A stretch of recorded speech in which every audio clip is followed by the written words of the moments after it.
వాట్సాప్లో ఫస్ట్ ఏం కాదు, ఫస్ట్ చుక్క వస్తుంది. ఈ సుక్కకు నువ్వేం చేయాలి? హూ ఈజ్ దిస్ అని పెడతావు. మనం ఊరుకున్నాం కదా, ఎవడో సుక్క పెట్టినాడు, మనకేం అవసరం ఏముంది? పెడితే బ్లాక్లో పెట్టు, వదిలే. మన వాళ్ళు హూ ఈజ్ దిస్ అంటాడు, ఇంకేమైపోతుంది? చాటింగ్ హాయ్ అంటాడు.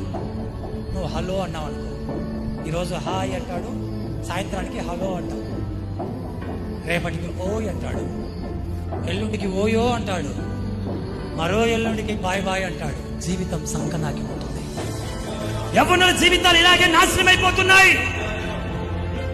ముక్కు ముఖం తెలియని వాడిని ఎవడో నీ లైఫ్ పార్ట్నర్ అనుకొని, అందంగా ఉన్నాడని, మంచి డబ్బున్నోడని, వాని రంగును చూసి, వాని క్యారెక్టర్ ను చూడకుండా నీ మనసు ఇచ్చేసి, నీ పవిత్రమైన కన్యత్వాన్ని పోగొట్టుకొని, శీలాన్ని పోగొట్టుకొని ఎంతో మంది ఆడబిడ్డలు జీవితాలు నాశనం అయిపోతున్నాయి.